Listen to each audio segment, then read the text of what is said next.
आज हम लोग बाकायदा तौर पे अपने लेक्चर का आगाज़ करेंगे चैप्टर नंबर 1 के साथ।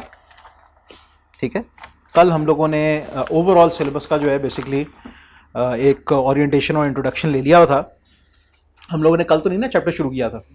हाँ, अच्छा जी, ये जो आपका चैप्टर नंबर 1 है, इसके अंदर हम लोगों ने 3 मेन चीज़ों के बारे में पढ़ना है। एक आपकी प्लानिंग स्टेज है, एक आपकी राइटिंग एंड रिव्यूइंग स्टेज है, और एक आपकी राइटिंग एंड ड्राफ्टिंग स्टेज है।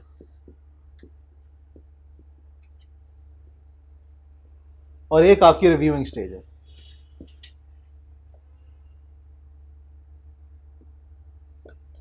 रिव्यूइंग स्टेज है, मैंने क्या लिख दिया मुझे कुछ नहीं पता। ठीक है जी, ये 3 स्टेजेस हैं। यहां पे एक सब स्टेज आती है प्लानिंग के बाद, उसको हम कहते हैं आइडिया जनरेशन। ये इसी से ताल्लुक रखती है, प्लानिंग ही से ताल्लुक रखती है। इसको हम कहते हैं आइडिया जनरेशन। हम किसी भी चीज को जब शुरू करते हैं तो हम पहले उसको प्लान करते हैं। जब हम प्लान करते हैं उसमें कई तरह के आइडियाज जनरेट होते हैं। उसके बाद हम उसको एक शक्ल देते हैं, लिखते हैं। उसके बाद हम उसमें गलतियां वगैरह दोबारा से चेक करते हैं, देखते हैं कि क्या हमारे प्लान के मुताबिक सारा कुछ था कि नहीं था। रिव्यू करने के बाद अगर हमें कोई उसमें कमी बेशी नजर आए तो हम दोबारा से प्लान करते हैं। ठीक है, तो ये सर्कल है इसका। जब तक कि वो चीज़ नियर टू परफेक्ट नहीं हो जाती फिर हम उसको कम्युनिकेट करते हैं। याद रखें कि हम लोगों को अपने बिजनेस के अंदर कम्युनिकेशन को बहुत क्लियर रखना होता है और एक्यूरेट रखना होता है, हर लिहाज से सही रखना होता है, क्योंकि ये कोई प्राइवेट लाइफ नहीं है। वैसे तो प्राइवेट लाइफ के अंदर भी इसको बहुत हद तक अच्छा होना चाहिए, नियर टू परफेक्ट होना चाहिए, लेकिन बिजनेस के अंदर हर चीज़ के फाइनेंशियल कॉन्सिक्वेंसेज होते हैं। और फिर मोस्ट ऑफ द टाइम वो फाइनेंशियल कॉन्सिक्वेंसेज सिर्फ हम तक लिमिटेड नहीं होते, कंपनी के सारे स्टेक होल्डर्स को इफेक्ट करते हैं, उधर के एम्प्लॉयज़ को, उधर के शेयर होल्डर्स को, उधर की मैनेजमेंट को। लिहाजा हमें बड़े ध्यान के साथ संभल के बात करनी होती है। ठीक, तो पहली जो स्टेज है बच्चों वो है प्लानिंग की स्टेज। हम लोग जब देखते हैं कि प्लानिंग की स्टेज है क्या, पहली चीज़ तो ये है कि वो कहते हैं कि हम लोगों को इस चीज़ की क्लैरिटी लेके आनी है। प्लानिंग होती क्या है, कहते हैं इस चीज़ की क्लैरिटी लेके आना अपने दिमाग के अंदर, इस चीज़ को क्लियर करना अपने दिमाग के अंदर कि हम लोग क्यों लिख रहे हैं। याद रखो हमारा ये सब्जेक्ट है बिजनेस राइटिंग के बारे में। ठीक है, हम रिटन कम्युनिकेशन की बात कर रहे हैं इधर, लिहाजा मैं हमेशा लिखने की बात करूंगा, बोलने की बात नहीं करूंगा। तो हम लोगों को सबसे पहले प्लानिंग की स्टेज में इस चीज़ को अपने दिमाग में क्लियर करना है कि हम क्यों लिख रहे हैं, क्या लिखेंगे और किस तरह से लिखेंगे। ठीक है, वाई, व्हाट, हाउ, ये हमने तीनों चीजें जो है ना बेसिकली अपने दिमाग में क्लियर करनी होती हैं। वाई बेसिकली क्या होता है, पर्पस होता है कि हम लोग क्यों लिख रहे हैं। इसके लिए वो कहते हैं कि एक मैट्रिक्स है प्लानिंग की स्टेज के ऊपर, जिसको हम कहते हैं PRCM। अच्छे तरीके से चीज को प्लान करने के लिए हम लोग इस मैट्रिक्स को पूरा करते हैं। अब ये PRCM क्या चीज है? PRCM के अंदर ये P स्टैंड करता है पर्पस के लिए। मैंने आपको कहा ना कि हम लोगों को ये पता होना चाहिए हम क्यों लिख रहे हैं। तो वो मकसद है, हमारा लिखने का मकसद है क्या, हम क्यों लिख रहे हैं भाई। फिर हम लोगों ने ये देखना होता है हम किसको लिख रहे हैं, रिसिपिएंट कौन है, रिसीवर कौन है। ठीक है, रिसिपिएंट कौन है। फिर हम लोग ये देखते हैं कि हमने क्या लिखना है।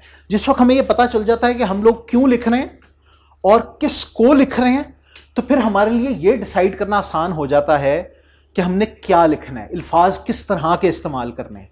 ठीक है, कंटेंट, मवाद, क्या मवाद हम लोगों ने लिखना है, ये हमारे लिए क्लियर हो जाता है। फिर आपको पता है जी कि मैंने इसलिए लिखना है, ये पर्पस है मेरा अपने दोस्त को शादी पे इनवाइट करना, मैंने शादी की इनविटेशन लिखनी है। या अगर हम प्रोफेशनली देख रहे हैं तो हम लोगों ने अपने एक बिजनेस इवेंट की इनविटेशन जो है ना वो लिखनी है। हम लोगों ने एक शख्स को, किसको इनवाइट करना है, हमारा एक बहुत मेजर कस्टमर है उसको इनवाइट करना है, अपने किसी इंप्लॉई को नहीं इनवाइट कर रहे हैं हम लोग। अगर हम अपने किसी इंप्लॉई को इनवाइट कर रहे हो तो चलो वहां पे जरा हम लोग थोड़ा सा सीधा सीधा लिख सकते हैं। या हम अपने एक बड़े इंपॉर्टेंट कस्टमर को इनवाइट करना चाह रहे हैं तो यहां पे जरा उसकी थोड़ी सी चापलूसी करनी पड़ेगी। या फिर किसी गवर्नमेंट ऑफिशियल को हम लोग इनवाइट करना चाह रहे हैं, तो ज़रा सी उसके साथ मीठे अंदाज में बात करनी पड़ेगी, उसको मनाना पड़ेगा, ठीक है, कि वो आ जाए। तो उसके मुताबिक हमें पता चल जाएगा कि हमने क्या लिखना है, कंटेंट, अल्फाज क्या इस्तेमाल करने हैं, क्या उसमें चीज़ें लिखनी है, ठीक है। उसमें हम लोगों ने ऑब्वियसली इनवाइट करना है, और इनवाइट करना है अच्छे अल्फाज के साथ। फिर बच्चों आखिरी चीज़ है कि हमने ये कम्युनिकेशन या ये अल्फाज अपने इस रेसिपिएंट तक किस तरह पहुंचाने हैं, पहुंचाने कैसे हैं, उसको हम कहते हैं मीडियम, जरिया, ठीक है। ये जो मीडियम है ना बच्चों, ये मीडियम, ये बहुत इंपॉर्टेंट है।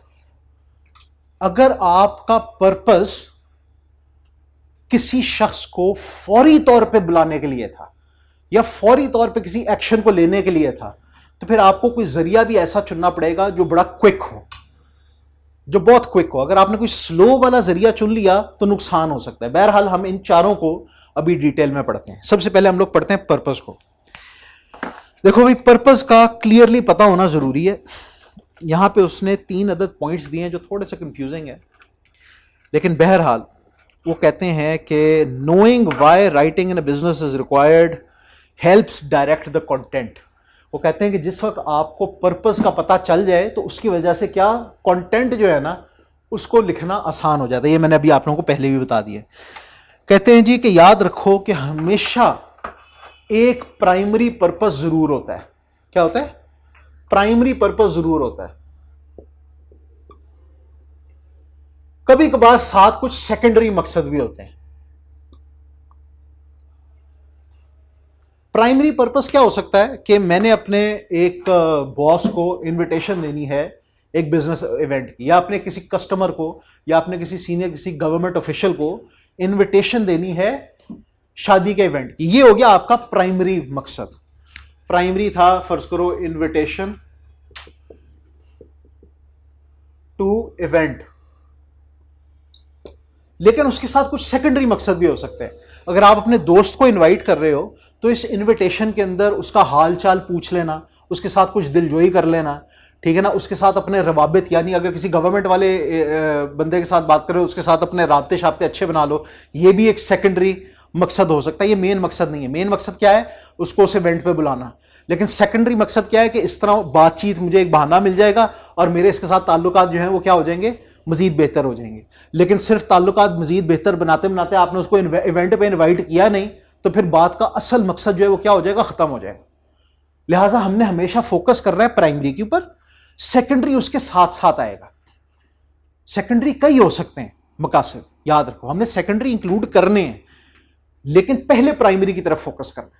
लिहाजा ये आपने जहन में रखनी है चीज। किसी भी तरह की रिटर्न कम्युनिकेशन के अंदर ये दोनों तरह के मकासद हो सकते हैं, लेकिन हमारा मेन फोकस इसके ऊपर होगा और फिर उसके साथ साथ सेकेंडरी मकासद आएंगे। चलो जी, आपको कुछ इनमें फर्क समझ आ गया प्राइमरी और सेकेंडरी मकसद के अंदर? चलो जी, अगली चीज वो कहते हैं कि कम्युनिकेटिंग,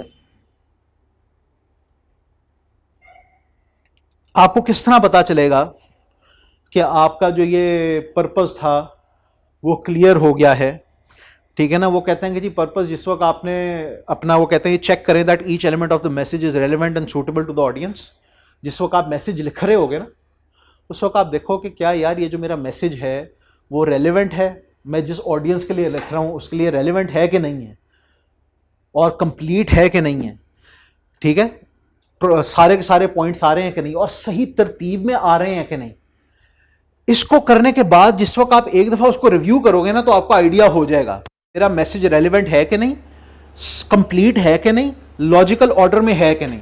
अगर नहीं है तो इसका मतलब यह है कि मेरा पर्पस भी अचीव नहीं हो रहा।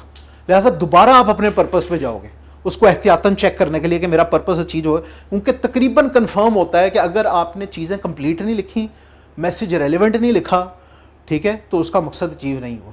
उसने सवाल पूछा था आपसे, मैंने आप लोगों को शायद कल एक एग्जांपल दी थी मैंने आपको, वज़न वाली और उम्र वाली नहीं दी थी। पर्पस था कम्युनिकेशन का ये कि जी आपने, हमारे किसी कस्टमर ने या किसी ने हमसे ये पूछा था, या आपने मेरे से ये पूछा कि सर आपका वज़न कितना है, और मैंने आपको जवाब ये दिया कि यार मेरी उम्र जो है ना वो 33 ईयर्स है। तो मेरा तो कतई तौर पे मकसद पूरा नहीं हुआ। जो आपने मेरे से सवाल पूछा था मैंने तो उसका जवाब आपको सही दिया ही नहीं, ठीक है ना, बिल्कुल फर्क जवाब दिया मैंने आपको। तो ये इररेलेवेंट इनएक्यूरेट जवाब था, इररेलेवेंट हरकत थी। या फिर मैंने उसको सही लॉजिकल ऑर्डर में नहीं लिखा। लॉजिकल ऑर्डर क्या था कि हम लोगों ने उस शख्स को इनवाइट करना था शादी पर। क्या करना था?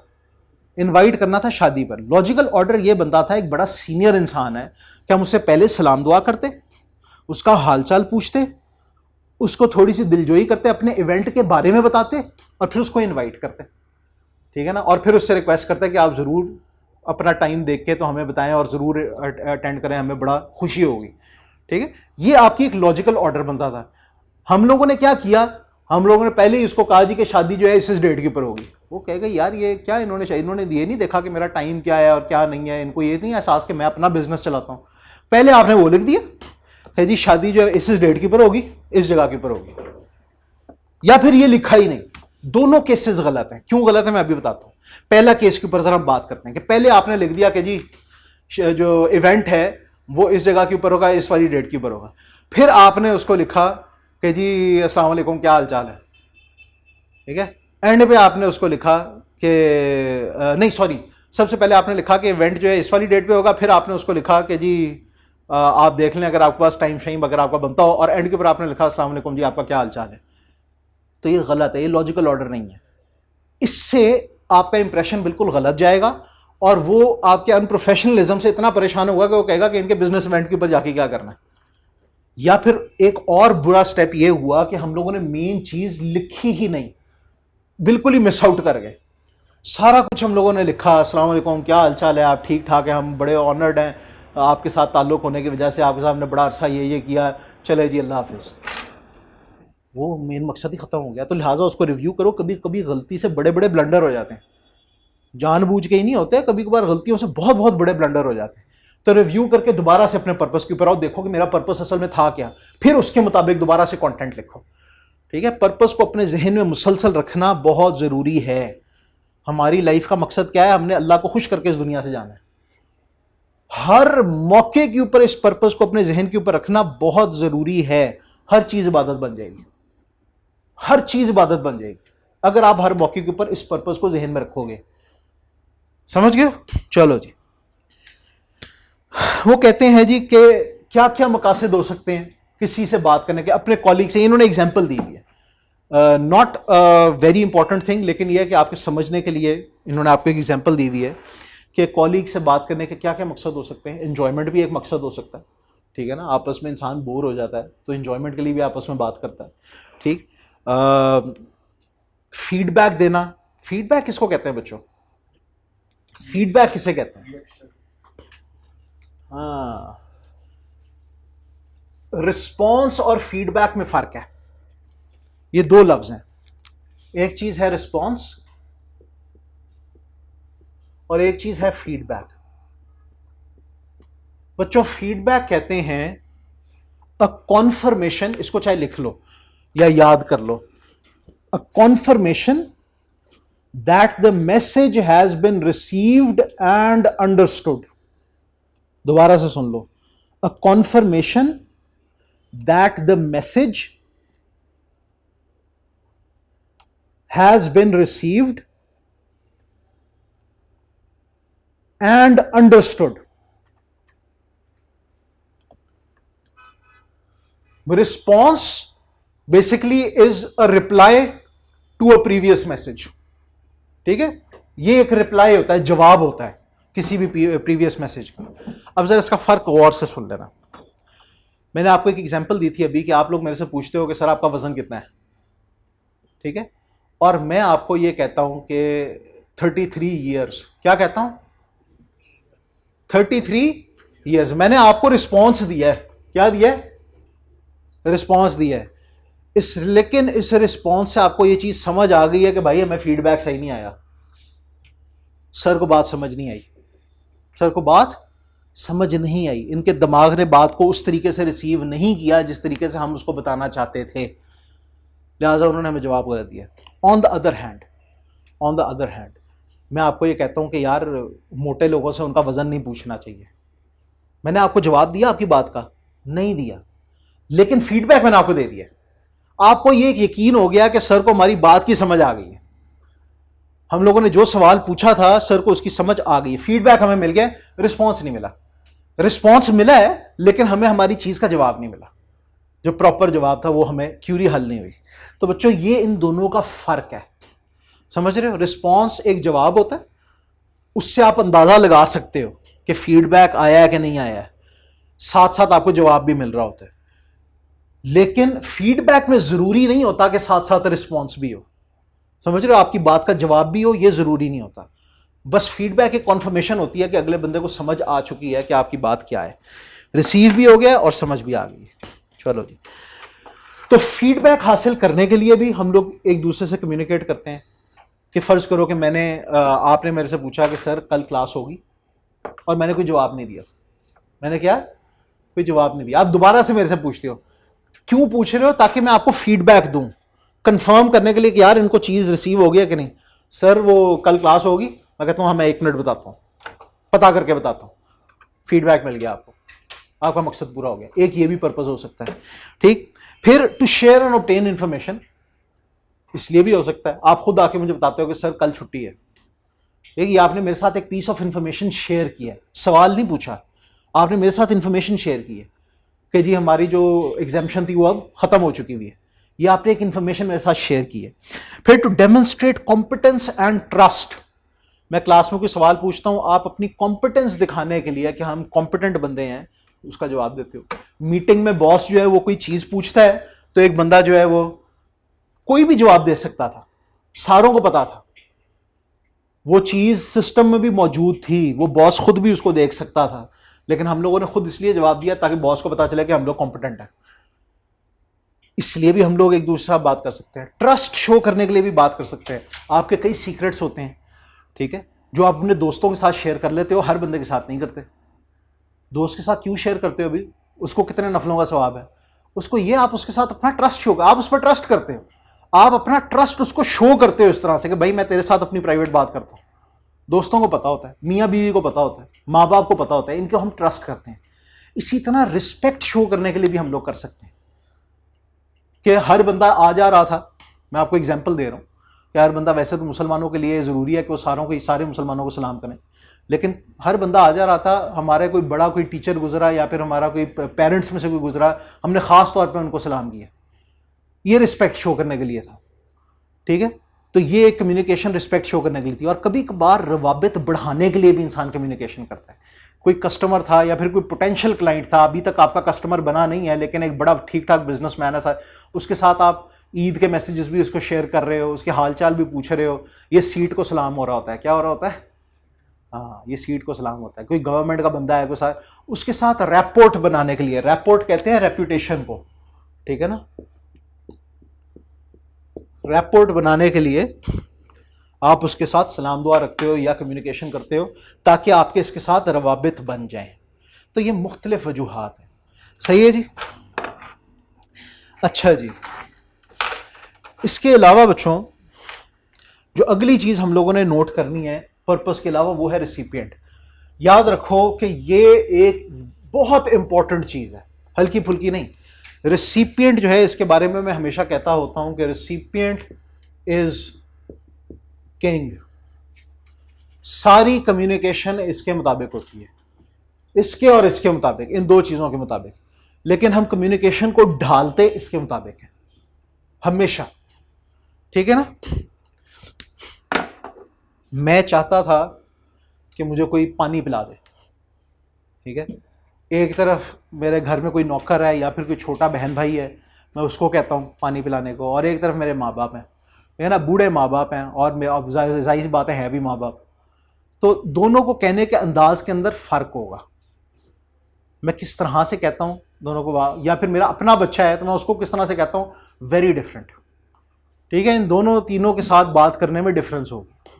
या फिर बिल्कुल ही कोई गैर है, उसके साथ मैं किस तरह से बात करता हूँ, फ़र्क होगा। लिहाजा रेसिपिएंट इज किंग। कस्टमर से आप बात कर रहे हो, फ़र्क अंदाज में बात करोगे, एम्प्लॉई से बात कर रहे हो, फ़र्क अंदाज में बात करोगे, जूनियर से बात कर रहे हो, फ़र्क करोगे, सीनियर से बात कर रहे हो, फ़र्क तरीके से करोगे। किसी को रिस्पेक्ट शो करनी है, किसी को शफकत शो करनी है, कभी कभार किसी को सख्ती भी शो करनी है, ठीक है। तो मुख्तलिफ तरह के जो है रिसिपिएंट्स के साथ आपने मुख्तलिफ तरह से बात करनी है, depending on this as well. बहरहाल ऑडियंस के अंदर क्या क्या फ़र्क हो सकता है, किन किन चीज़ों का हम लोगों ने ख्याल रखना है। रिसिपिएंट को हम ऑडियंस भी कहते हैं, हमारे मैसेज को जो रिसीव करेंगे या देखेंगे वो ऑडियंस भी कहलाते हैं। तो इनमें किन किन चीज़ों का ख्याल रखना है। सबसे पहले तो देखो साइज एंड कॉम्पोजिशन, आप कितने लोगों को एड्रेस कर रहे हो, एक बंदे को कर रहे हो या कई लोगों को कर रहे हो। इसमें ऑब्वियसली आप लोगों को पता है इंग्लिश के अंदर मुख्तलिफ अल्फाज इस्तेमाल होते हैं, ठीक है। स्पेशली जब आप सलाम दुआ करते हो तो आप उधर ही एड्रेस कर देते हो, अटेंशन ऑल टीम या फिर ऑल एम्प्लॉइज अगर सारों को आपने करना है, या फिर अटेंशन फाइनेंस डिपार्टमेंट, ठीक है ना, या फिर डियर फाइनेंस डिपार्टमेंट एम्प्लॉइज।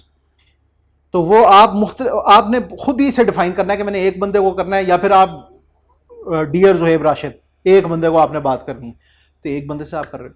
मुख्तलिफ अंदाज में होती है। याद रखो जिस वक्त आप एक मजमूए को एड्रेस कर रहे होते हो तो वहाँ पे फिर आप पर्सनलाइज्ड बातें नहीं करते, वहाँ पे हम जनरल बातें करते हैं, ठीक है, जिनका ताल्लुक सबके साथ होता है। जिस चीज़ का ताल्लुक सबके साथ नहीं है वो फिर हम लोगों ने उधर नहीं करनी, वो फिर हमने अलहदा से करनी है। अगर हमें किसी की कोई बुराई करनी है या किसी को बताना है कि भाई तुमने ये काम गलत किया है, तो कभी उसको जनरल कम्युनिकेशन में नहीं करना, उसको पर्सनलाइज्ड कम्युनिकेशन के अंदर करना है। हम उसको उठा के कर देते हैं इश्तिहार के ऊपर कि जी तुमने, या किसी, हमारा दीन हमें यह सिखाता है कि जिसने किसी के सामने किसी की बुराई की उसने उसको तबाह कर दिया।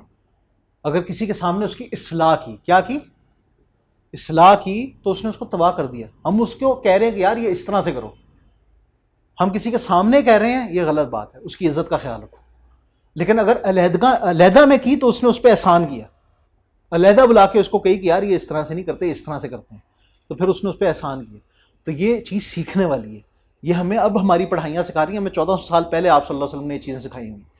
तो रेसिपिएंट को देखना है कितनी ऑडियंस है, ज़्यादा ऑडियंस है, थोड़ी ऑडियंस है। ज़्यादा ऑडियंस के सामने सिर्फ जनरल बातों को करना है, स्पेसिफिक बातें सिर्फ स्पेसिफिक लोगों के साथ करनी है। फाइनेंस की बातें सारे एम्प्लॉइज़ के सामने नहीं करनी, सिर्फ फाइनेंस डिपार्टमेंट वालों के सामने करनी है। फाइनेंस डिपार्टमेंट वालों के सामने सारी फाइनेंस की बातें नहीं करनी, उनके सामने जनरल फाइनेंस की बातें करनी है। सीनियरिटी के लिहाज से अलग अलग लोगों के साथ अलग अलग बातें करनी है। तो ये डिपेंड करता है। फिर बच्चों अगली चीज़ है लेवल ऑफ अंडरस्टैंडिंग। मैं आपके लेवल के ऊपर, अभी आप एएफसी के हो स्टूडेंट्स, पीआरसी के स्टूडेंट्स हो, मैं आपके लेवल के ऊपर बहुत हाई फाई किस्म की स्टॉक एक्सचेंज की एग्जांपल्स देना शुरू कर दूं, ठीक है ना, बड़े कॉम्प्लेक्स किस्म के जो हैं वो इन्वेस्टमेंट अप्रेजल के जो है इश्यूज़ के ऊपर बातें करना शुरू कर दूं, तो आप लोगों को समझ नहीं आएगी। लेवल ऑफ अंडरस्टैंडिंग का मसला है, ठीक है। इसी तरह लेवल ऑफ अंडरस्टैंडिंग के साथ साथ कई दफ़ा एजुकेशन वगैरह भी काउंट करती है। मैं कहूँ जी कि मैंने जी 20-22 साल की पढ़ाइयाँ की हुई, तो मैं तो बहुत पढ़ा लिखा इंसान हूँ, ठीक है, हूँ पढ़ा लिखा इंसान, लेकिन मेडिकल टर्म्स की मुझे कख समझ नहीं आएगी क्योंकि वो मैंने पढ़ी नहीं हुई। इसी तरह इंजीनियरिंग टर्म्स की मुझे समझ नहीं आएगी क्योंकि मैंने उसकी पढ़ाई नहीं की, ठीक है। तो लिहाजा लेवल ऑफ अंडरस्टैंडिंग और एजुकेशन ये दोनों काउंट करते हैं। लेवल ऑफ अंडरस्टैंडिंग जो है ना, इसका ताल्लुक सिर्फ एजुकेशन के साथ नहीं होता, इसका ताल्लुक ब्रॉटअप के साथ भी होता है, इसका ताल्लुक आपके इलाके के साथ भी होता है। पाकिस्तान के लोग हैं, अगर मैं इस क्लास के अंदर मजाक मजाक में एक बात कहता हूँ कि ज़्यादा बारिश आता है तो ज़्यादा पानी आता है, तो सारों को फ़ौरन समझ आ जाती है, ठीक है ना। लेकिन यही बात मैं अगर किसी और के सामने कहता हूँ तो शायद उनको समझना है, ये क्या बोल रहा है यार, उनको नहीं समझ आएगी। हम लोग मुख्तलिफ तरह की कोई रेफरेंसेस देते हैं ना एक दूसरे को, क्योंकि हम सारे एक मुल्क में पले बढ़े हैं, एक तरह के सिमिलर किस्म के हमारे कल्चरल बैकग्राउंड्स हैं, तो हमें बात समझ आ जाती है। लेकिन यही चीज़ अगर हम लोग किसी और कल्चर में जाके करेंगे तो शायद उनको बात समझ ना आए, उनको हंसी आए इसके ऊपर। बाहर के लोगों के लिए ये समझना एक बहुत बड़ा मसला होता है कि माँ बाप किस तरह रिश्ता तय कर लेते हैं, उनकी समझ से बाहर होती है चीज़। मैं आपको एग्जांपल के तौर पे कह रहा हूँ कि मेरे जिस वक्त मैंने बताया अपने कॉलीग्स को कि जी मेरी बात पक्की हो गई है, इंग्लैंड की कंपनी थी, वो बुखला गए, वो कहते हैं क्या मतलब है तुम्हारी बात, what is that, you never went on a date. हमें बड़ा क्लियर कहा भैया आप तो कभी डेट पे भी नहीं गए। मैं कहा भाई मैं डेट पे जाता भी नहीं। तो फिर तुम्हें किस तरह मिल गई लड़की, हे मेरे माँ बाप ने, and you okay with it, उसके तुम खुश हो। हाँ मैं खुश हूँ। वेरी वियर्ड, वेरी स्ट्रेंज, समझ से बाहर है ये कि किस तरह से तुम लोग एक दूसरे को बर्दाश्त करोगे। भाई कर लेंगे बर्दाश्त, ये हमारा कल्चर है, ठीक है, हमें पता है हम लोगों ने इस्तिखारा करना है, हम लोगों ने और मामलात करने हैं, हमने ये थोड़ी करना है, डेटे थोड़ी मारनी है। तो this is our level of understanding, हमारा डेमोग्राफिक ग्रुप अलग है। अच्छा बच्चों, डेमोग्राफिक ग्रुप के अंदर कई दफा और भी लोग आ जाते हैं, बूढ़े लोग, बच्चे, जवान, मर्द, औरतें, इनके अंदर भी अलग अलग तरह की अंडरस्टैंडिंग्स होती हैं। एक शख्स जो अभी बच्चा है वो किसी चीज की इंजॉयमेंट को समझ सकता है, हम बड़े होके कहते हैं कि यार ये बच्चों को इन चीजों में क्या मिल रहा है ना, ये अजीबो गरीब से खिलौने, अजीबो गरीब से कार्टून्स देख के बंदा कहता है यार इसमें क्या इंजॉयमेंट है यार, चलो कोई ये देखते हैं, मैच देखते हैं। हम लोग अब तो अब के दौर के अंदर जो जैसे जैसा बंदा बड़ा होता जाता है, हुकूमती तबसरे सुनने में इंजॉयमेंट उसको फील हो रही होती है, ठीक है। बंदा बच्चा कहता है कि इधर मुझे मुसीबत में डाल दिए, वो कहता है मुझे कार्टून्स लगाएगा, वो कहते हैं कार्टून्स क्या मुसीबत है, ठीक है, लगे लगे ख़त्म ही नहीं हो रहे। तो level of understanding demographic group के लिए, डेमोग्राफिक ग्रुप जो होता है बेसिकली वो आपके लोगों के ऊपर ग्रुप्स बने होते हैं, मर्द, औरतें, बच्चे, बूढ़े, जवान, ये सारे अलग अलग ग्रुप्स हैं, ठीक है बच्चों।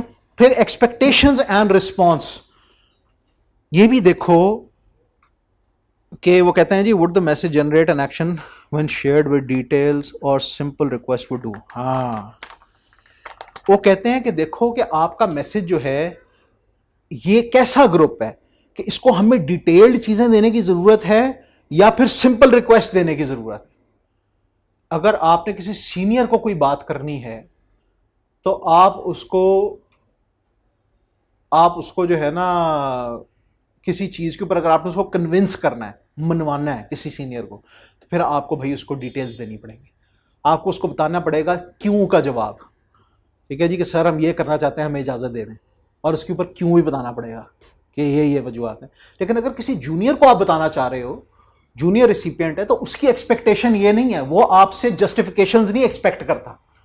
जूनियर जो है वो आपसे ऑर्डर एक्सपेक्ट करता है, वो मानता है, जानता है कि भैया आप उसके सीनियर हो, वो आप उसको ऑर्डर दोगे वो मानेगा, वो आपसे एक्सपेक्ट नहीं करता कि आप उसको जस्टिफिकेशंस दो या डिटेल्स दो, लेकिन सीनियर करता है एक्सपेक्ट, सीनियर कहता है कि मुझे इसका सही वजूहात चाहिए कि क्यों करना चाह रहा है, ठीक है, मुझे कन्विंस करें। तो ये एक्सपेक्टेशंस भी आपने देखनी है। फिर बच्चों रिलेशनशिप देखना है कि आपका उसके साथ रिश्ता क्या है, जिस तरह मैंने भी आपको सीनियर जूनियर का रिश्ता बता दिया, इस तरह दोस्ती यारी के हैं, बॉस और एम्प्लॉय के हैं, कस्टमर और उसके हैं, सेलर के हैं। फिर वर्क एनवायरनमेंट देखो, हाँ ये वर्क एनवायरनमेंट बड़ी डिफरेंट है। मैंने आपको एजुकेशन की बात की ना, एजुकेशन के साथ साथ वर्क एनवायरनमेंट भी होती है। वर्क एनवायरनमेंट की वजह से भी और एजुकेशन की वजह से भी, इन दोनों चीज़ों की वजह से इंसान टेक्निकल जार्गन सीखता है। जार्गन का पता है क्या होता है? जार्गन कहते हैं ऐसे अल्फाज को जो आपके प्रोफेशन के साथ खास होते हैं। आप ऑडिटर बन गए हो, अकाउंटेंट बन गए हो, हमारे कई इस तरह के अल्फाज होते हैं जो हम ही आमतौर पर इस्तेमाल करते हैं, ठीक है, आम दुनिया नहीं करती इस्तेमाल। आम दुनिया के साथ हम वो कहेंगे ना, वो कहेंगे भाई सीधा सीधा हमें बता। अब जो इसी तरह जो डॉक्टर्स हैं वो अपने मेडिकल प्रोफेशन के अंदर बेतहाशा इस तरह के अल्फाज इस्तेमाल करते हैं कि अगर वो नॉर्मल पेशेंट के साथ या फिर किसी और बंदे के साथ वो इस्तेमाल करेंगे अल्फाज, तो उनको कुछ समझ नहीं आएगी।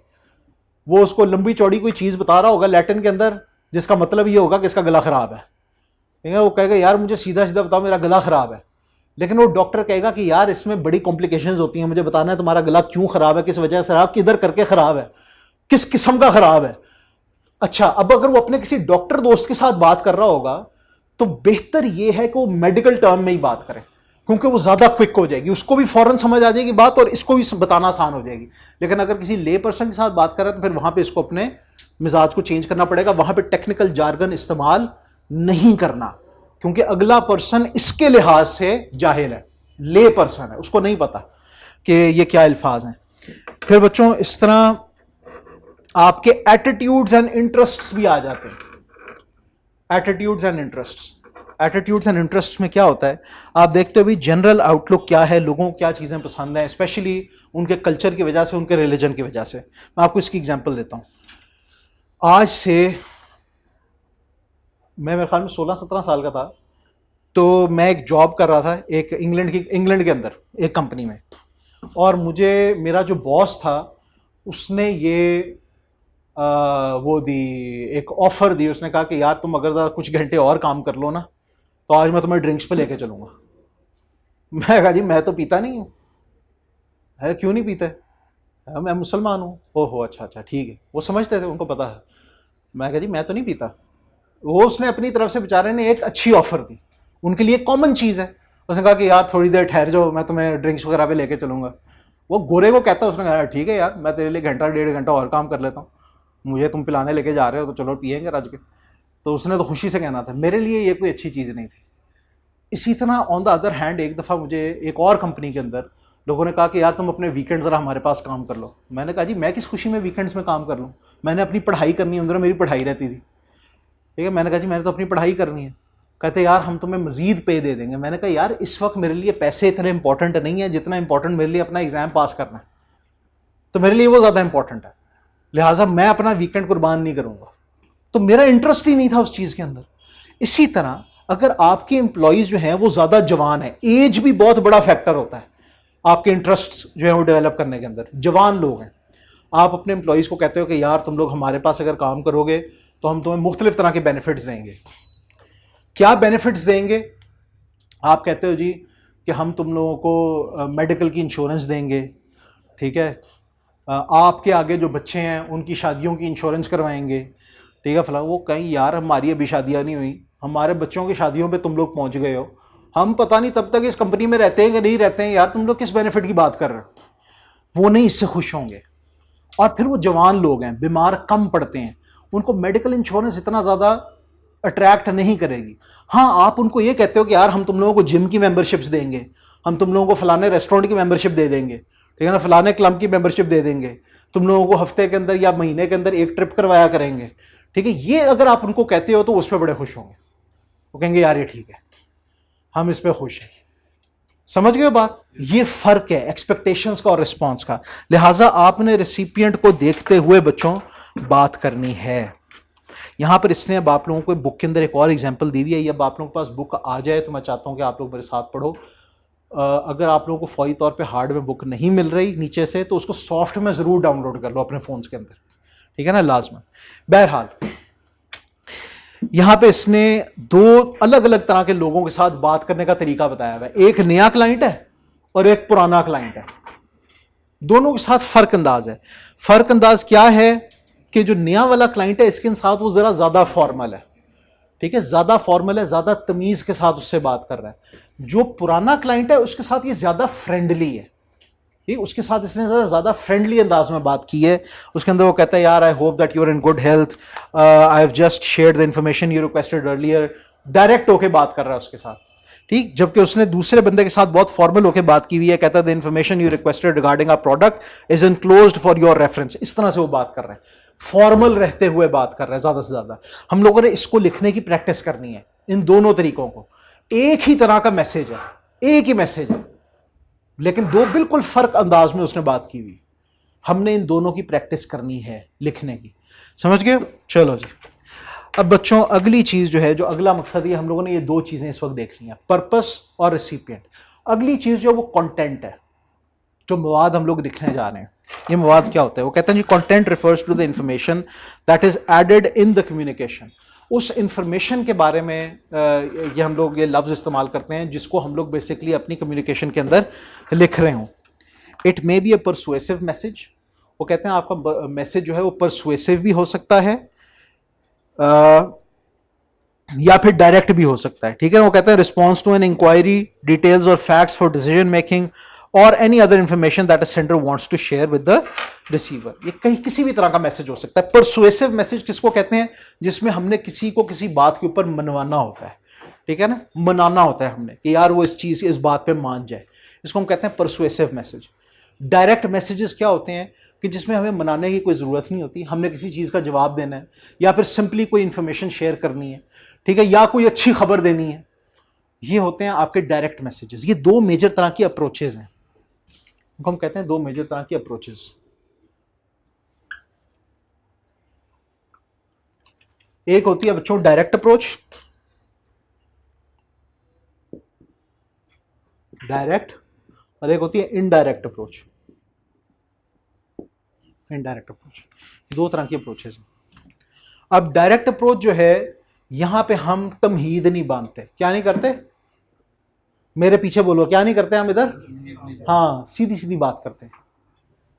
किस तरह से करते हैं हम इसको बकायदा लिखेंगे और इसकी प्रैक्टिस करेंगे। मैं आपको इसके सवालात दूंगा, उसके मुताबिक आप लोग लेटर्स लिखोगे, सारा कुछ इंशाल्लाह होगा। इनडायरेक्ट अप्रोच वो होती है जहां पे हमें तमहीद बांधने की ज़रूरत होती है। यहां पे हम सीधी सीधी बात नहीं कर सकते, यहां पे हमेशा थोड़ी सी घुमा फिरा के बात करने की ज़रूरत होती है। डायरेक्ट अप्रोच हम लोग डेली या रूटीन मैटर्स के लिए इस्तेमाल करते हैं। कोई रूटीन के मामलात हैं, रोजाना के कोई ना कोई मामलात हैं, या डेली के एतबार से कोई चीज़ होती है, आए दिन होती है, तो उधर आप डायरेक्ट अप्रोच इस्तेमाल कर सकते हो। वहां पे वक्त ज़ाया करने की ज़रूरत नहीं, वक्त और मेहनत ज़ाया करने की ज़रूरत नहीं। उसके अलावा कोई अच्छी खबर है तो उसको देने में भी ज़्यादा देर ना करो, ठीक है ना। अच्छी खबर भी हम लोग सीधा सीधा बता देते हैं, अच्छे अंदाज में, लेकिन सीधा सीधा, उसमें ज़्यादा घुमाना फिराना नहीं है। घुमाने फिराने का क्या फ़ायदा, ठीक है ना। अगले ने कहना है यार जल्दी बताता, मुझे जल्दी खुश करता, ठीक। लिहाजा गुड न्यूज़ भी अच्छे जल्दी तरीके से देते हैं। इनडायरेक्ट जो अप्रोच होती है बच्चों, ये दो चीज़ों के लिए इस्तेमाल होती है। या खुदा ना खास्ता किसी को कोई बैड न्यूज़ देनी है, कोई बैड न्यूज़ है, ठीक है। बल्कि आप समझ लो तीन होते हैं, लेकिन मैं इसको दो में लिखूंगा। दूसरी चीज होती है सेंसिटिव मैटर है, कोई सेंसिटिव या परसुएसिव। परसुएसिव मैटर है कोई, इसकी एग्जांपल्स क्या होंगी। डेली मैटर के अंदर ये एक एग्जांपल होगी कि आपका जो कॉलीग है वो आपसे पूछता है कि यार कितने यूनिट्स जो हैं वो बिके हैं। इंक्वायरी किया उसने, क्या की है, इंक्वायरी की है, सीधी सीधी इंक्वायरी की। इसमें वो आपको कोई लंबा चौड़ा नहीं तमहीद मानेगा, वो सिंपली सिंपली कहेगा कि यार कैसे हो, ठीक ठाक हो, ये बताना जरा इस वाले अपना जो प्रोडक्ट है कितने यूनिट पड़े हुए हैं वेयर हाउस के अंदर। सिंपली वो कहेगा यार मुझे जल्दी बता देना। सीधी सीधी अप्रोच है। इंक्वायरीज इसकी एक एग्जांपल है, इंक्वायरीज। इसी तरह उन इंक्वायरीज का जवाब, ठीक है, उन इंक्वायरीज का जवाब, वो भी उनकी रिप्लाईज भी एक मैसेज होता है। रिप्लाईज, इंक्वायरीज और उनकी रिप्लाईज, ये डेली रूटीन मैटर्स हैं। अगर कोई सीधी सीधी इनविटेशन है वो भी डायरेक्ट मेथड के थ्रू हो सकती है, ठीक है। लेकिन अगर कोई बड़ी खास इनविटेशन और इस तरह के बंदे को आप कर रहे हो जिसके पास वक्त निकालना मुश्किल है, उसको आपको परसुएड करने की जरूरत है, फिर आपको उसको यहां इस तरह से लिखना, इनडायरेक्ट मेथड के थ्रू लिखना पड़ेगा। अच्छा, गुड न्यूज क्या हो सकती है, किसी को आप प्रमोट कर रहे हो, ठीक है, प्रमोशन दे रहे हो, प्रमोट कर रहे हो या डिस्काउंट दे रहे हो, ये भी गुड न्यूज़ है। उसने आपको रिक्वेस्ट डाली थी कि मुझे डिस्काउंट दे दें। रिक्वेस्ट वो किस तरह से डालेगा आपके ख्याल में, डायरेक्ट अप्रोच से, इनडायरेक्ट अप्रोच से? किसी चीज़ की आपने रिक्वेस्ट करनी है, इनडायरेक्ट से, वहां पे हमने मनवाना है उसको। अब हम मान गए हैं तो भाई उस बेचारे को ज़्यादा इंतजार ना कराओ, उसको सीधी सीधी गुड न्यूज़ दे, ठीक है। उसको कहो जी आपका डिस्काउंट अप्रूव हो गया, आप उसको सीधी सीधी गुड न्यूज़ दो। अच्छा जी, बैड न्यूज है, किसी को बेचारे को टर्मिनेट करना है, निकालना है नौकरी से, टर्मिनेट करना है या सस्पेंड करना है, तो ये बैड न्यूज है, ठीक। तो उसको हम लोगों ने डायरेक्टली नहीं बताना, वो जरा तरीके से। अगर किसी के बेचारे की नौकरी जा रही है तो उसके लिए अच्छी खबर नहीं है, उसको बड़ा धचका लग सकता है इस चीज़ से, लिहाजा बड़े तरीके के साथ, एहतियात के साथ, अच्छे अंदाज के साथ उसको बताओ। ये इनडायरेक्ट मेथड होता है। अब ये दो मेथड्स होते क्या हैं ये मैं आपको बाद में बताऊंगा इन डिटेल, लेकिन अभी आप ये ज़रा समझ लो कि ये दो तरह के बेसिकली मेथड्स हैं और इनके लिए क्या क्या एग्जांपल्स हैं। और भी बेतहाशा एग्जांपल्स हैं, लेकिन मैं आपको कुछ एग्जांपल्स दे रहा हूँ। सेंसिटिव मामला क्या हो सकता है, देखो दुनिया में जो सबसे ज़्यादा हसास चीज़ है ना, वो इंसान का अपना एहसास है। याद रखो इस चीज़ को, सबसे ज़्यादा हसास चीज़ इंसान की अपनी ईगो होती है और उसकी इज्जत होती है, सबसे फ्रेजाइल चीज़ होती है, याद रखना। ये हौसला भी इंसान को थोड़ी सी बात से मिल जाता है, और हौसले और उसकी ईगो बेचारे की टूट भी बड़ी छोटी सी बात से जाती है, उसका मान भी बड़ी हल्की सी बात से टूट जाता है। लिहाजा बड़ा ध्यान से इंसान के साथ चलना पड़ता है। अगर मैंने आपको कहा ना उसकी इस्लाह करनी है, तो ये एक सेंसिटिव टॉपिक है। कई दफ़ा इंसान के अंदर अपनी तारीफ सुनने का इतना शौक हो चुका होता है कि वो अपनी इस्लाह जो है ना, वो अपनी बुराई समझता है उसको। वो कहता है कि ये मेरी बुराई कर रहा है, जो कि बुराई नहीं हो रही होती, उसकी इस्लाह हो रही होती है, लेकिन उसको बात हजम ही नहीं हो रही होती। कहता है मेरे में गलती आई है, किस तरह हो सकता है, ठीक है ना, नाउजुबिल्लाह, वो इस तरह की उसके अंदर सोच आ रही होती है। तो बच्चों ये बड़ा सेंसिटिव टॉपिक होता है, इसको हम लोगों ने इनडायरेक्टली लेके चलना होता है, ठीक। और परसुएसिव वाला तो मैंने आपको पहले ही बता दिया। टेक्निकली स्पीकिंग इसको हम लोगों ने एक तरह का परसुएड ही करना होता है कि हाँ यार वाकई ये मसला है, ठीक है, लिहाजा इसको हमें सही करने की जरूरत है, लेकिन हमें इसको अप्रोच इनडायरेक्टली करना है। समझ गए? इसलिए मैंने इन दोनों को एक साथ लिखा है, परसुएसिव और सेंसिटिव को। सेंसिटिव मैटर है ना। इसी तरह आपने किसी कोई चीज़ ऑर्डर की और वो चीज़ आपके ऑर्डर के मुताबिक नहीं आई, आपने कंप्लेंट लेटर लिखा, तो कंप्लेंट लेटर जो है ना आपने ज़रा अच्छे अंदाज में लिखना है। बेशक आप कंप्लेंट कर रहे हो और आप कस्टमर हो, आपका हक बनता है, लेकिन बदतमीजी का हक किसी को नहीं है। और ये मामला सेंसिटिव है, ये मामला सेंसिटिव है, इधर बड़े ध्यान के साथ अप्रोच करना है, वरना हो सकता है कि सिर्फ यही ना हो कि ये आपकी बात माने ना, ये छोटा नुकसान है, हो सकता है आइंदा के लिए भी ब्लॉक कर दें, कहेंगे ना आइंदा से भाई हमने तुम्हें माल बेचना ही नहीं, तू है ही बड़ा गंदा कस्टमर। अगर वो हमें हमारा माल नहीं बेचेंगे तो हम आगे अपना बिजनेस किस तरह करेंगे? लिहाजा इसका बड़ा ध्यान रखना है। भाई ये क्या हमें सबक सिखाने आ गया क्लासरूम के अंदर। बहरहाल समझ गए आप लोग बात? देखें ज़रा इसको, अगर मार सकते हैं मार दें ये चीज़। ये आपके सामने ठहर जो यार, बड़ी ज़बरदस्त शॉट मारी है भाई ने, अल्लाह खैर करे। बहरहाल गुड शॉट, हाँ मज़ा आया। बहरहाल तो इस्लाह जो है ना यार, ये बड़ा सेंसिटिव टॉपिक है, इसको बड़े ध्यान से लेके चलना पड़ता है। लिहाजा कंटेंट के अंदर हम लोगों ने डायरेक्ट और इनडायरेक्ट अप्रोचेस वगैरह को देखना है, ये हम लोग कल देखेंगे इन डिटेल, लेकिन आज इसको ज़रा समझ लो कि हैं क्या। अच्छा, वो कहते हैं जी कंटेंट जो है, जिस वक्त हम कंटेंट की बात करें, ये तो मैंने आपको डायरेक्ट इनडायरेक्ट अप्रोच बताई है, इसको अभी ज़रा आप जहन से निकालो। वह निकालना नहीं है जहन से, लेकिन यह कि ज़रा आप फोकस ज़रा एक और चीज़ की तरफ करो। कंटेंट में आप लोगों के पास आता क्या कुछ है? सबसे पहले तो बच्चों आता है मैसेज, खुद बजाते खुद मैसेज। क्या आप लिख रहे हो, क्या दूसरे को पैगाम पहुंचाना चाह रहे हो? कहते हैं the message is the actual object of communication. Actual object क्या है कम्युनिकेशन का? हम लोगों ने उसको इवेंट पे इनवाइट कर रहा है, ये एक्चुअल ऑब्जेक्ट ऑफ वो कम्युनिकेशन। कहते हैं the communication that contains information. वो कहते हैं मैसेज इंफॉर्मेशन पे भी कंसिस्ट कर सकता है, एडवाइस पे भी कंसिस्ट कर सकता है। एडवाइस किसे कहते हैं बच्चों? किसी को कोई मशवरा देना, ठीक है ना, किसी को कोई मशवरा देना। कोई खबर भी हो सकती है, कोई रिक्वेस्ट भी हो सकती है। क्या क्या कुछ हो सकता है? कोई इंफॉर्मेशन भी हो सकती है, कोई एडवाइस भी हो सकती है, खबर भी हो सकती है, रिक्वेस्ट भी हो सकती है। अगर हम लोग रिक्वेस्ट करते हैं तो आमतौर पे उसके जवाब के अंदर इंफॉर्मेशन आती है।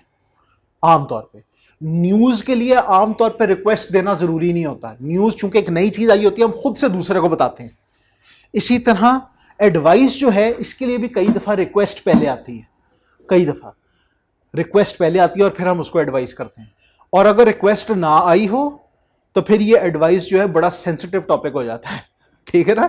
यहाँ पे हम लोग उसको इस्लाह और मशवरा दे रहे हैं तो हमने बड़े तमीज़ तरीके के साथ इनडायरेक्ट अप्रोच के साथ देना होता है। समझ गए फ़र्क? चलें बच्चों, अगली वाली चीज़, ये तो है आपका मैसेज बजाते खुद। वो कहते हैं it could be the underlying idea और थीम इन एन एडवर्ट। कोई एडवर्टाइजमेंट अगर आपने दी है ना, एड, इश्तिहार, हो सकता है इश्तिहार बिल्कुल फर्क चल रहा हो। कभी कभार इस तरह भी होता है कि इश्तिहार बिल्कुल ही और चल रहा होता है और चीज़ किसी और के बारे में बात कर रहे होते हैं, वो इनडायरेक्टली बात कुछ और हो रही होती है। क्या बात हो रही है कि इश्तिहार के अंदर आपको ये नज़र आ रहा है कि बंदा चलता जा रहा है, ठीक है ना, और उसके लिए दरवाजे खुलते चले जा रहे हैं, खुलते चले जा रहे हैं। ऐड में आप क्या देख रहे हो? बंदा देख रहे हो, दरवाजे देख रहे हो, सूटेड बूटेड बंदा देख रहे हो, जूते भी बड़े अच्छे, सूट भी बड़ा अच्छा, चलता जा रहा है और दरवाजे खुलते चले जा रहे हैं। और वो जाता जाता लिफ्ट को क्रॉस करता हुआ लिफ्ट पे जाता है, एक बड़े से ऑफिस में जाके सीईओ की कुर्सी के ऊपर बैठ जाता है और फिर एंड के ऊपर एक परफ्यूम की बोतल सामने आती है और वो कहते हैं कि जी हाँ, this perfume, no doors are closed. अब बंदा कहे कि यार पूरे ऐड के अंदर तो बंदा था, उसके कपड़े थे, उसके जूते थे, सीढ़ियाँ थी, लिफ्ट थी, ऑफिस था, ठीक है ना, सेक्रेटरी था या थी, सारा कुछ था, ये परफ्यूम कहाँ से आया एंड पे? असल वही मकसद था। बेसिकली असल मकसद उस परफ्यूम को प्रमोट करने का था कि ये जो लगाता है ना, फिर बंदे उसके लिए कुछ भी नहीं रोकते, अरे खोलने चले जाओ। तो ये बेसिकली उसका अंडरलाइंग आइडिया या थीम होती है। तो वो भी आपका मैसेज होता है। ज़रूरी नहीं है कि आप वो, इसको हम कहते हैं, एक पंजाबी की कहावत है, कहना तीनों तो सुनाना नूनू, समझ आते हैं क्या है इसका? हाँ, कई दफा जो सास होती है ना वो अपनी बेटी को डांट रही होती है, लेकिन डांट असल में वो बहू को रही होती है क्योंकि बहू नई नवेली होती है, उसके साथ वो सख्ती नहीं करना चाह रही होती है, अपनी बेटी के साथ वो खुली होती है, वो कहते हैं डांट उसको रही होती है, बेटी भी कह रही होती है मेरे नाल की हो रहा है, लेकिन डांट असल में दूसरे को पड़ी होती है। तो यहाँ पे भी इनडायरेक्ट अप्रोच चल रही होती है कि हम कह कुछ रहे होते हैं लेकिन हमने कहना कुछ होता है। तो अंडरलाइंग जो मैसेज है असल, वो आपका ये इस एडवर्टाइजमेंट का कतई तौर पे कपड़े बेचना या ऑफिस की चीज़ों का बताना नहीं था, मैसेज वो परफ्यूम था। चलें जी, अगली चीज़ जो है ना बच्चों, वो कहते हैं कि ये अंडरलाइंग आइडिया भी हो सकता है और ये खुल्लम खुला सेंट्रल या प्राइमरी कंटेंट भी हो सकता है। खुल्लम खुला जो सीधे सीधे अल्फाज होते हैं, तो ये भी कह सकते हैं कि अगर आप ये खरीदोगे तो ये होगा, डिपेंड करता है कि किस मौके पे किस तरह के अल्फाज सही रहते हैं, ठीक है। लेकिन बहरहाल आपको मैसेज की समझ आ गई है। मैसेज हम किसको कहते हैं? मैसेज असल उस थीम को कहते हैं जो हम दूसरे तक पहुंचाना चाहते हैं। समझ गए हो जी? चलो जी, लॉ के अंदर आप एक चीज पढ़ोगे, दो अल्फाज पढ़ोगे, लैटिन की टर्म्स हैं, रेशो डिसिडेंडाई, ऑबिटर डिक्टा। ये दो लफ्ज हैं, रेशो डिसिडेंडाई, ऑबिटर डिक्टा। लॉ जब बनाते हैं ना हम लोग, लॉ कोई कानून लिखा जाता है, उसमें कुछ चीजें होती हैं ऐसी जिसको हम कहते हैं रेशो डिसिडेंडाई। रेशो डिसिडेंडाई का मतलब होता है वो लॉजिक जिसके मुताबिक डिसीजन लिया जाएगा, वो सोच या वो मंतक जिसके मुताबिक फैसला लिया जाएगा। ऑबिटर डिक्टा होते हैं वो अल्फाज जो बाय द वे लिखे गए, बाय द वे लिखे गए। देखना जरा गौर से, मैं आपको एक सेंटेंस लिख के देता हूं।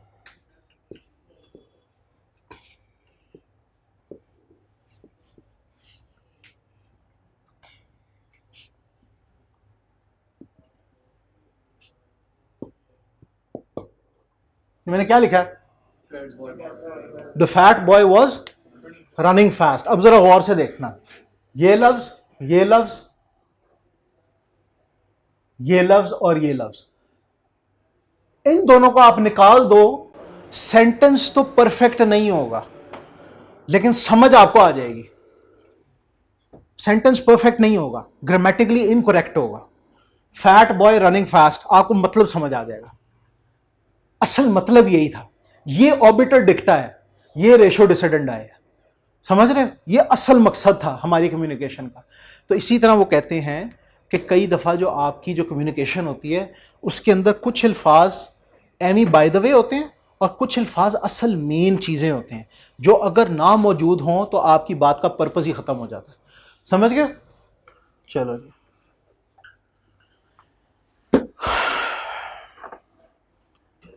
चलें जी, ये जो है ना बच्चों आपके मैसेज का हिस्सा था। तो कंटेंट के अंदर पहला जो हिस्सा है वो है मैसेज, पहला ये हिस्सा है। दूसरा जो हिस्सा है उसको हम कहते हैं स्ट्रक्चर। क्या कहते हैं? स्ट्रक्चर। आपके कंटेंट की शक्ल कैसी होगी, ये बहुत इंपॉर्टेंट है। स्ट्रक्चर, पहले क्या आएगा, बाद में क्या आएगा, ठीक है जी, कितनी हद तक लिखना है, किस ऑर्डर में लिखना है, कितना ज्यादा लिखना है। तो इसमें बच्चों कुछ चीजें हैं स्ट्रक्चर के अंदर, मजीद आगे कुछ चीजें हैं। पहली चीज है वॉल्यूम। वॉल्यूम का क्या मतलब होता है? साइज। समझ रहे हो? साइज, आपने कितना ज्यादा लिखना है, कितना बड़ा लिखना है, किसी चीज को थोड़ा सा ही समेटते हैं या फिर उसको बहुत डिटेल के अंदर लिखें, डेप्थ के अंदर लिखें, ये आपने डिसाइड करना है। डिपेंड करता है सिचुएशन के ऊपर और डिपेंड करता है ऑडियंस के ऊपर। मैं आपको एग्जांपल देता हूं कि सेल्स का डिपार्टमेंट और फाइनेंस का डिपार्टमेंट दोनों को इंफॉर्मेशन चाहिए है कि हमारी सेल्स कितनी हुई, हमारी सेल्स कितनी हुई। जो सेल्स का डिपार्टमेंट है ना, उसको आप सिंपली अगर इतना बता दोगे ना जी इस महीने के अंदर इतनी सेल हुई है इस प्रोडक्ट की, तो बस काफी होगा। लेकिन फाइनेंस का डिपार्टमेंट जो है, यहां पे आप इसको इन डेप्थ बता सकते हो कि यार उसके ये ब्रेकडाउन्स थे, हमारे IAS 18 के मुताबिक, हमारे IAS के मुताबिक ये इतने इतने लेवल के ऊपर इसका कट ऑफ था, इतनी इनवॉइसेस इस वाले पीरियड में फॉल करती हैं, इतनी इनवॉइसेस इस वाले पीरियड में फॉल करती हैं, इतने जो है हमारे सेल्स रिटर्न हो गई थी, ठीक है, इतनी जो है हमारी जो है टेक्निकली सेल्स के अंदर फॉल ही नहीं करती, अभी तक वो सेल हम उसको क्लेम नहीं कर सकते। ये आप डिटेल फाइनेंस डिपार्टमेंट को दोगे क्योंकि उनका उस फाइनेंशियल नॉलेज से ताल्लुक है और वो उस डिटेल को एक्सपेक्ट कर रहे होंगे। वहां पे आप वॉल्यूम ज्यादा लिखोगे और डेप्थ ज्यादा दोगे। दूसरी चीज बच्चों, ये रेलेवेंस भी है। रेलेवेंस, फाइनेंस डिपार्टमेंट, मैंने आपको पहले बताया था कि हमारी सारी पढ़ाई जो है अकाउंटिंग और फाइनेंस की, इसका ताल्लुक हर उस चीज के साथ है which can be displayed in monetary terms. किसके साथ है ताल्लुक? उन चीजों के साथ which can be displayed in monetary terms. अगर आप उस चीज को पैसे के अंदर नहीं डिस्प्ले कर सकते तो वो हमारी इस पढ़ाई का हिस्सा नहीं है। हत्ता कि हम लोग गुडविल का, लोगों का भी मॉनेटरी जो है ना हिसाब किताब लगा लेते हैं कि इसकी हमारे नजदीक क्या वैल्यू, ये हमारा कितना बड़ा एसेट है। ठीक, किसी की नेक नामी जो गुडविल होती है उसका भी हम लोग जो है, जब तक हम उसकी मॉनेटरी वैल्यू नहीं लिख सकते हम उसको इंक्लूड नहीं करते, वो हमारे लिए कोई हैसियत नहीं रखती। समझ गए? तो रेलेवेंस जो है फाइनेंस डिपार्टमेंट के लिए हर वो चीज है जो मॉनेटरी वैल्यू के अंदर हम लोग कह सकते हैं। लेकिन टेक्निकल कई तरह के एस्पेक्ट्स होते हैं। फर्ज करो कि फाइनेंस डिपार्टमेंट जो है ना वो कहता है कि यार हमें ये बताओ कि जो मशीन आप लोगों ने खरीदनी है इसके लिए आप लोगों को पैसे कितने रिक्वायर्ड है। आप उनको बताते हो कि जी ये मशीन जो है ना ये इतने इतने यूनिट्स बना लेती है, ये कर लेती है, फलाना टमकाना, इसके अंदर क्वालिटी का ये मसले नहीं आते। फाइनेंस डिपार्टमेंट वाले को समझ ही नहीं आ रही कि कौन सी क्वालिटी की बात कर रहा है। वो कह रहे हैं नहीं सर ये वो पावर लूम नहीं है, ये एयर जेट लूम्स हैं, ठीक है ना, इससे इतने थ्रेड काउंट्स के अंदर इतने तोड़ आते हैं सिर्फ पर सेकंड, ये तो वो।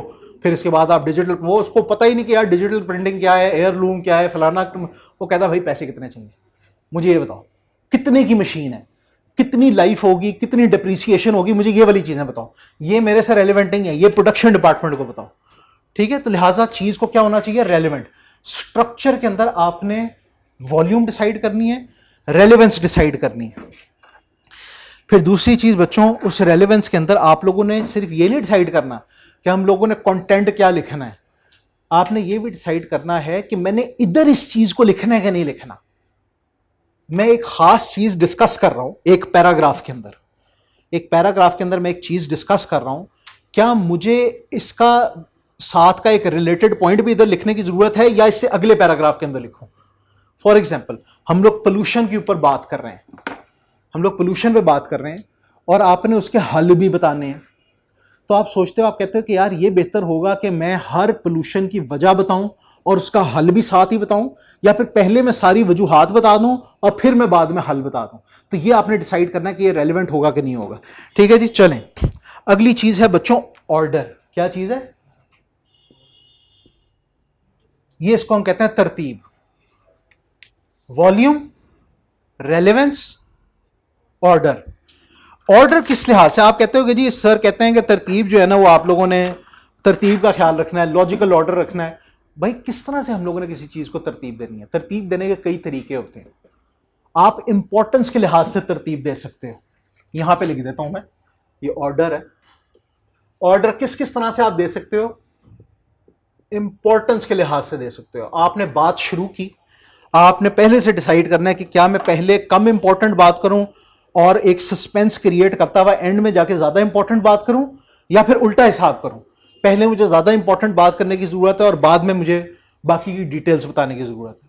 तो अगर तो यार आप लोग रिलेटेड डिपार्टमेंट से बात कर रहे हो, मैं आपको एग्जांपल देता हूं कि अगर फाइनेंस की बातें होनी है सारी की सारी और फाइनेंस डिपार्टमेंट ही से बात कर रहे हो, तो फिर आप लोग डिटेल्ड मैटर्स जो है ना वो पहले डिस्कस कर सकते हो और मेन क्रक्स जो है बाद में डिस्कस कर सकते हो। लेकिन अगर आप लोगों ने ये जनरली बात करनी है, सारे डिपार्टमेंट्स को देनी है इन्फॉर्मेशन, तो बेहतर ये है कि पहले जो है ना आप ज़्यादा इंपॉर्टेंट वाली बात करो, ताकि जो आपके सीनियर्स हैं और सेल्स डिपार्टमेंट के, परचेज डिपार्टमेंट के लोग सिर्फ जो ज़्यादा ज़रूरी वाली चीज़ें ना वो पहले पहले पढ़ लें, बाकी डिटेल्स उनको देखने की ज़रूरत नहीं है, वो फाइनेंस डिपार्टमेंट खुद ही देख लेगा। समझ रहे हो? तो ये आपने खुद से डिसाइड करना है कि इंपॉर्टेंस मैंने पहले ज्यादा इंपॉर्टेंट वाली चीजें लिखनी है या पहले कम इंपॉर्टेंस वाली चीजें लिखनी है, या आपने डिसाइड करना है। चलो जी, अगली चीज, आप ऑर्डर। क्या कह रहे हो बेटे? क्या किस टाइम पे क्लास खत्म होनी थी? तो 20 में खत्म होनी थी, मैं 2:30 तक लेके चल रहा हूँ यार। ये सिर्फ ये मुझे एंड तक करना है, तो ये 3 चीजें रह गई हैं। दूसरी चीज बच्चों क्रोनोलॉजी है। क्रोनोलॉजी कहते हैं टाइम के उसको, यार असल में हमारे बीच में 15-20 मिनट भी गायब हो गया था ना, ये मसला था। क्रोनोलॉजी कहते हैं हम लोग टाइम की तरतीब को। किसको कहते हैं? हाँ, कि पहले क्या इवेंट हुआ, फिर क्या इवेंट हुआ, फिर क्या इवेंट हुआ। तो क्रोनोलॉजिकली भी आप चीज़ों को लेके चल सकते हो कि आप अपनी रिपोर्ट में या लेटर में या अपनी कम्युनिकेशन में टाइम के लिहाज से सारा कुछ बताओ कि यार पहले ये हुआ, फिर ये हुआ, फिर ये हुआ, फिर ये हुआ। एक ये भी तरीका है ऑर्डर देने का, तरतीब देने का। तीसरा तरीका बच्चों क्रोनोलॉजी के बाद कॉम्प्लेक्सिटी है। कॉम्प्लेक्सिटी, इंपॉर्टेंस तो आप लोगों को समझ आ गई होगी। कॉम्प्लेक्सिटी होती है मुश्किल, पेचीदा चीजें। इसमें भी इंपॉर्टेंस की तरह आपने डिसाइड करना है कि मैंने पहले आसान वाली बातें करनी है या पहले मुश्किल वाली बातें करनी है। It is entirely up to you and depends on the audience. ठीक है जी, कि पहले आसान वाली बातें करनी है, पहले मुश्किल वाली बातें करनी है। उससे अगली चीज जो आखिरी चीज है बच्चों, ये जरा थोड़ा सा समझ लेना गौर से, वो है कॉजेलिटी। क्या चीज है? कॉजेलिटी। ये कैजुअलिटी नहीं है। कैजुअलिटी होती है अल्लाह माफ करे कोई नुकसान, ये नहीं है। यह है कॉजेलिटी। कॉजेलिटी का मतलब यह है कि आप लोग इस तरह से भी तरतीब दे सकते हो कि आप पहले किसी वाक्य के होने की वजह बताओ, फिर वो वाक्य बताओ, फिर उसका असर बताओ, फिर उसके असर की वजह से होने वाले अगले वाक्यात बताओ। फॉर एग्जाम्पल, आपने रिपोर्ट लिखी है कहीं के शॉर्ट सर्किट के ऊपर, फैक्ट्री के अंदर एक अदद शॉर्ट सर्किट हो गया। शॉर्ट सर्किट हुआ, आपने उसके ऊपर रिपोर्ट लिखी। आपने रिपोर्ट लिखी जी कि हम लोगों ने हमारा लोड जो है वो हम लोगों ने 100,000 यूनिट्स जो है बनाने होते हैं। हमारी मशीन्स जो हैं वो उनकी कैपेसिटी 90,000 यूनिट्स थी, जिसकी वजह से अब ये कॉज एंड इफेक्ट आ रहा है, जिसकी वजह से मशीन्स जो हैं उनको ओवर टाइम वर्क करना पड़ता था और मशीन्स के साथ साथ एम्प्लॉइज को भी ओवर टाइम वर्क करना पड़ता था, मशीन्स को और एम्प्लॉइज को, जिसकी वजह से मशीन्स ओवरहीट होती थी और एम्प्लॉइज थक के केयरलेस हो जाते थे, जिसकी वजह से बाद में मशीन्स जो है उनकी रिपेयर्स का इशू हो गया और एम्प्लॉइज से कई तरह के स्पिल्स और डैमेजेस वगैरह हो गई। ठीक है ना, कई चीजें स्पिल हो जाती थी, कई दफा बटन ऑन रह जाते थे, जिसकी वजह से तारें जल गई और शॉर्ट सर्किट हो गई। ये हाँ, ये कॉज की वजह से उसका इफेक्ट, फिर उस इफेक्ट की वजह से एक अगली कॉज, फिर उसका इफेक्ट, ये करते, ये कॉजेलिटी की तरतीब। समझ गए बच्चों? ये तरतीब देने के 4 तरीके थे। अब हम लोग जो आखिरी वाली चीज थी, ये कंटेंट के अंदर जो आखिरी चीज वो स्टाइल है। ठीक है ना, कंटेंट को हम लोगों ने स्टाइल भी कौन सा अप्रोच करना है, मैंने आप लोगों को इनडायरेक्ट और डायरेक्ट मेथड्स बता दिए हैं। ठीक है, यही मेन थे स्टाइल के अंदर, लेकिन हम इसको थोड़ा कल डिटेल में पढ़ेंगे और उसके बाद मीडियम के बारे में पढ़ेंगे। आपका प्लानिंग का हिस्सा खत्म हो जाएगा। ठीक है जी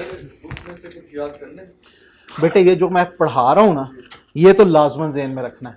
इसकी ग्रामिंग करनी है, कॉन्सेप्चुअल जो मैं आपको समझा रहा हूँ ये तो नहीं भूलना बिल्कुल भी। बाकी की चीज़ें अगर कोई इक्की दुक्की कोई चीज़ याद करनी होगी वो मैं आपको बता दूंगा। वैसे मेरे ख्याल में कोई ख़ास याद करने वाला नहीं। इसमें ज़्यादा क्रैमिंग नहीं है, इसमें प्रैक्टिस ज़्यादा ज़रूरी है। ठीक है ना, इस सब्जेक्ट के अंदर I to B के अंदर थोड़ी हद तक क्रैमिंग है। ठीक है, इसमें नहीं है। इसमें तो चीज़ों का समझना बहुत ज़रूरी है। नहीं, क्योंकि इसमें आपकी टेस्टिंग भी ज़्यादा होनी है। चैप्टर नंबर 5 और 6 है, तो उसमें क्या क्रैमिंग करनी है, उसमें क्रैमिंग हो ही नहीं सकती। ठीक है जी, चलो।